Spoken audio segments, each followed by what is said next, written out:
बांद्रा के उत्तर भारतीय संघ भवन में गुरुवार को पूर्व राजनेता और वरिष्ठ साहित्यकार पत्रकार स्वर्गीय डॉक्टर राम मनोहर त्रिपाठी लाइब्रेरी का भव्य उद्घाटन उनकी बेटी सेवानिवृत्त अध्यापिका डॉक्टर मंजू पांडे और सुपुत्र वरिष्ठ पत्रकार अनुराग त्रिपाठी के हाथों संपन्न हुआ। कार्यक्रम का आयोजन उत्तर भारतीय संघ के अध्यक्ष संतोष RN सिंह ने किया था। लाइब्रेरी का उद्घाटन करने के पश्चात मंच से सैकड़ों उत्तर भारतीय समाज के प्रबुद्ध लोगों को संबोधित करते हुए अनुराग त्रिपाठी अपने पिता की यादों में खो गए और कहा कि बाबूजी बहुत ही सॉफ्ट स्वभाव के व्यक्ति थे। उन्होंने सभी का साथ दिया। यही वजह है कि उनके निधन के 20 साल बाद भी हम उन्हें याद कर रहे हैं। इस अवसर पर उत्तर भारतीय संघ के अध्यक्ष संतोष RN सिंह ने कहा कि आज गौरव का दिन है। आज की युवा पीढ़ी अपने पुरखों की विरासत जान सके, इसलिए इस लाइब्रेरी को शुरू किया गया है। कार्यक्रम को पूर्व मंत्री और सांसद रमेश दुबे, पूर्व सांसद हरबंस सिंह, भाजपा विधायक राजहंस सिंह, पूर्व मंत्री नसीम खान, कांग्रेस के वरिष्ठ नेता और पूर्व नगर विकास मंत्री चंद्रकांत त्रिपाठी, राधेश्याम तिवारी, JP सिंह, शारदा प्रसाद सिंह, रमेश बहादुर सिंह ने संबोधित किया।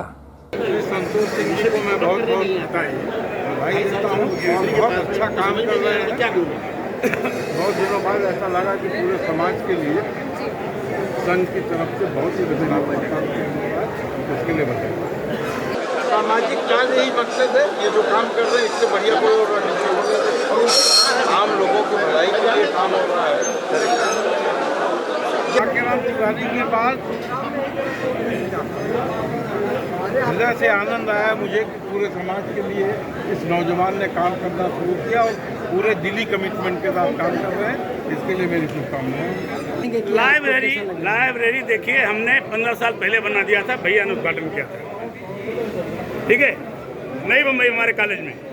आज वो बनी और अच्छी बात है, लेकिन जो पेंडिंग काम है डॉक्टर राम मनोहर त्रिपाठी हिंदी भाषी भवन, वो आज हमने संकल्प लिया वो बनेगा।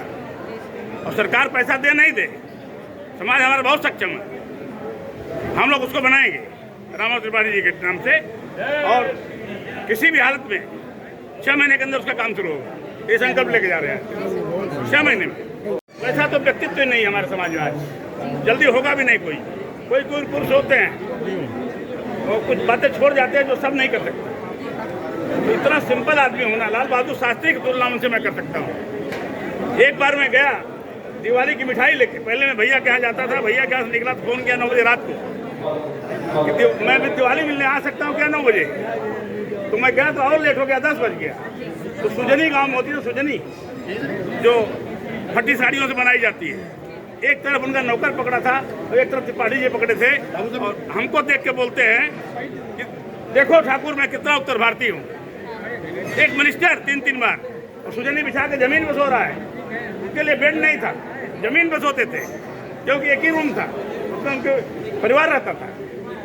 तो ये तो त्यागी लोग थे, ऐसा जल्दी कोई मिलेगा ही नहीं। पुस्तकालय का भव्य उद्घाटन हुआ, जिसमें मुंबई शहर के सभी उत्तर भारतीय समाज के वरिष्ठ गणमान्य व्यक्तित्व यहाँ उपस्थित थे और पूरा मंच पूरा शोभामय हो गया। और डॉक्टर राम मनोहर त्रिपाठी जी के पुस्तकालय का उद्घाटन हुआ और उनके पुत्र अनुराग त्रिपाठी जी, मंजू पांडे जी के कर कमलों द्वारा ये उद्घाटन हुआ। और उन्होंने करीब 400 पुस्तकें उत्तर भारतीय भवन में दी, जिसके लिए उत्तर भारतीय संघ उनका तहे दिल से शुक्रिया अदा करता है। और इसी तरह आने वाले समय में भी उत्तर भारतीय संघ की जो कई योजनाएं हैं उसको हम लोग मुख्य रूप देने वाले हैं, जैसे कि सामूहिक विवाह है और आगे की जो योजनाएं हैं, गेस्ट हाउस का तो ओपनिंग हो चुका है।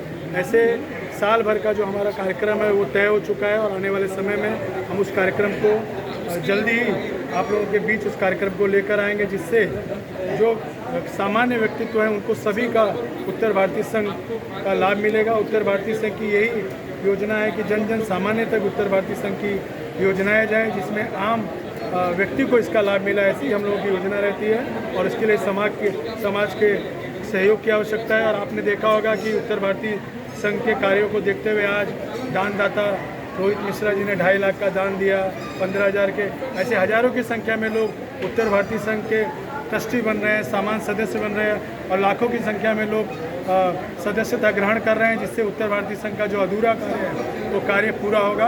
और उसके लिए मैं सभी का, जो मीडिया कर्मी हैं, सभी पत्रकार बंधु हैं जिन्होंने हमेशा उत्तर भारतीय संघ का मार्गदर्शन किया, मैं सभी का आभार व्यक्त करता हूं।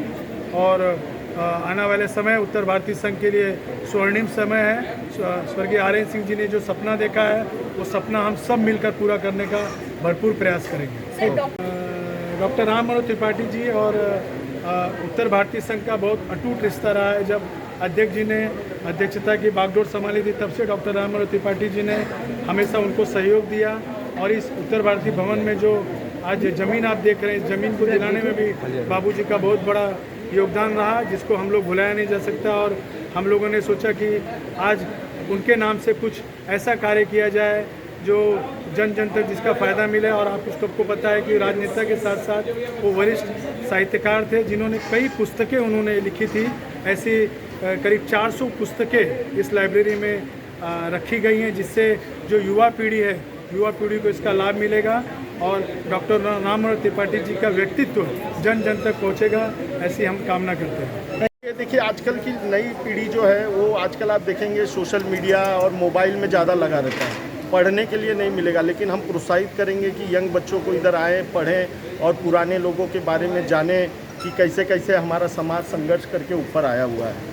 तो लाभ मिलेगा, बहुत लाभ मिलेगा। किताबें बाबूजी की पर्सनल उसकी अनुराग जी ने हमें सौंपा है और हमने वो 300 किताबें लाइब्रेरी में लगा दी हैं। सामूहिक विवाह उत्तर भारतीय समाज में मेरे ख्याल से पहली बार ये होने जा रहा है कि कोई संस्था, तो हमने यहाँ पे कि कम से कम 20 जोड़ों का दिसंबर के पहले हम एक सामूहिक विवाह करने जा रहे हैं, जिसमें कि 15 जोड़े उत्तर भारतीय हों और 5 जोड़े मराठी हों। जैसे कि इसके अंदर हमें मराठी, हिंदी मराठी एक भाई हैं हम लोग, हाँ, तो 5 मराठी जोड़े हों और 15 उत्तर भारतीय जोड़े हों। ऐसे हम जोड़ों की जो कि हम ढूंढेंगे और हम लाएंगे। और यहाँ पे पूरे खर्च वो मैं अपने पिताजी के नाम पे हमने जो ट्रस्ट बनाया उससे करूँगा और लोगों की मतलब जितनी ज़्यादा से ज़्यादा मदद हो सकी वो करने की कोशिश करूँगा। सर, आप बोला कि वहाँ पे अगर मीरा रोड, मैं खाली मीरा रोड की नहीं बात किया, मैंने मुंबई में के लोग बात करते थे पहले, अब मैं मुंबई नहीं, थाना, मीरा रोड, पनवेल, कल्याण, ये सब MMR रीजन जो होता है, मैं उसके अंदर कम से कम 2-3 कम्युनिटी हॉल उत्तर भारतीय समाज का बनाना चाहता हूँ कि उत्तर भारतीय संघ के लोग जो बांद्रा नहीं आ सकते हों, उनको वहाँ पे भी बहुत उत्तर भारतीय हैं, तो वो उसका लाभ ले सकें। बाबूजी को गुजरे हुए 20 साल बहुत बड़ा समय है। 20 साल बाद भी उनको इस तरह से याद करते हैं, इस तरह से लाइब्रेरी समर्पित करते हैं, उनके नाम पर अभी भी याद करता है, समाज याद करता है, भावना याद करती है। तो हमको लगता है कि उनका जीवन जो है वो सार्थक है। उन्होंने जो जीवन जिया वो बड़े त्याग और बड़े ईमानदारी और सच्चाई का बड़ा कठिन जीवन उन्होंने समाज को समर्पित किया। तो उस जो समाज में समर्पित किया तो हम लोगों ने खोया परिवार के तौर पर। उनको एक पिता हमारे लिए थे और नहीं भी। अब लगता है कि वो कितना सार्थक काम कर रहे थे। ये इतने दिन तक आदमी जब काम करता है समाज के लिए, धीरे धीरे वो समाज का हिस्सा हो जाता है, वो समाज का इतना समाहित हो जाता है। यही तो अमर होना शायद इसी को है। हमको बाबूजी में वो लग रहा है आज ये प्रेम जो मिल रहा है, ये जो अच्छाई स्नेह मिल रहा है, हम लोगों को सराबोर करती है और हम नतमस्तक हो जाते हैं। और ज़्यादा हमको लगता है कि हम इसको कृतज्ञता भी कैसे व्यक्त कर पाएँ, ये भी हमारे पास शब्द कम पड़ जाते हैं। बाबूजी की कौन सी किताबें यहाँ देखने को मिलेंगी, कितनी होंगी यहाँ पे, और आने वाली पीढ़ी को उसका कितना लाभ होगा यहाँ होने से, इस जगह पर बनने से लाइब्रेरी? बाबूजी की स्थिति बड़ी अजीब रही। बाबूजी ने 14 किताबें लिखी अपने जीवन काल की, जो प्रकाशित होने के चलते। तो वो 14 किताबों में जब बाबूजी गुजरे तो वो सब दान करके चले। अंतिम किताब भी मैंने कहा ज़ेरॉक्स तो करवा लो, वो भी बाबूजी किस मूड में थे कि वो सब कुछ दान। किताबें नहीं थी बाबूजी की, हमने बड़े मुश्किल में इकट्ठा की और अभी उनमें से 8 किताबें बाबूजी की, 14 में से उत्तर भारतीय संघ की लाइब्रेरी को मैंने समर्पित किया। बाबूजी ने अपने जीते जी ही सारी किताबें देने की बात कही भी थी। उस समय हमने प्रतिवाद किया था इस बात पर, भाई ये किताबें उत्तर भारतीय संघ में किसके काम आएंगी, ये अलग तरह की किताबें हैं दुनिया भर की, और कुछ हमारी किताबें दीदी ने कहा कुछ हमारी किताबें हैं, तो आप उस समय बाबूजी से तुम लोग इस तरह बोल रहे थे, प्रतिवाद किया था भाई किताबें नहीं देना, और आज स्वखुशी हम देने आए हैं वही सब किताबें हैं जो हमने एक बार मना कर दिया था। तो वो एक और इतिहास इसके साथ जुड़ा, बाबूजी की इच्छा थी कि अगर इस उत्तर भारत की ज़मीन को दिलाने बाबूजी का बहुत बड़ा योगदान है, तो उनको कहीं याद किया जाए तो लाइब्रेरी के नाम किया जाए, क्या पढ़ लिख करके नई पीढ़ी बढ़े, ठीक है ना। जो हमको फुले अम्बेडकर ने रास्ता बताया कि शिकिर उस टिकट जो पढ़ेगा वही पढ़ेगा, तो ये जो जीवन को समाज का जो ये स्थिति है वो बड़ा ज्ञान आता है। आजकल एजुकेशन बहुत है लेकिन लिटरेसी बहुत कम है। लिटरेसी से मेरा मतलब पढ़ने लिखने की स्थिति बहुत कम है। लोग बड़ा पाठ्य पुस्तकों को छोड़ करके दूसरी पुस्तकें लोग कम पढ़ते दिखते हैं, लाइब्रेरी में लोग कम दिखते हैं। तो ये बड़ा ही चिंतन का विषय है और लोगों की सोच का विषय।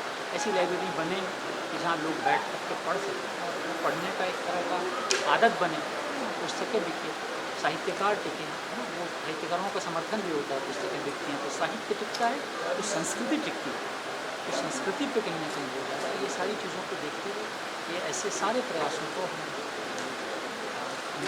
कर रहे हैं, उनका अभिनंदन करते हैं और उनके पीछे खड़े होने का संकल्प।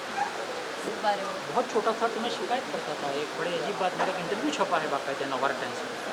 नवभारत टाइम्स में मेरे बचपन में 8 वर्ष का था तो इंटरव्यू छपा है कि बाबूजी बहुत झूठ बोलते हैं। झूठ क्या बोलते हैं, बड़ा आश्चर्य हुआ आप करोगे। तो बोलते हैं घूमने ले जाएंगे, ले नहीं जाते। छोटे बच्चे को लगता है ना कि परिवार के साथ जाएं, बाबूजी को टाइम ही नहीं रहता।